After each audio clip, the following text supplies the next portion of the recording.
খরগোশ ও কচ্ছপ। একদিন এক খরগোশ ও এক কচ্ছপের মধ্যে তর্ক বেঁধে গেল।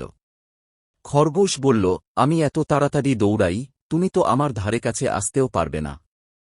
কচ্ছপ শান্ত গলায় বলল, হয়তো তুমি দ্রুত দৌড়াতে পারো, কিন্তু আমি ধৈর্যশীল। চলো, দৌড়ের প্রতিযোগিতা করি। খরগোশ হেসে রাজি হয়ে গেল। পরদিন সকালবেলা প্রতিযোগিতা শুরু হল।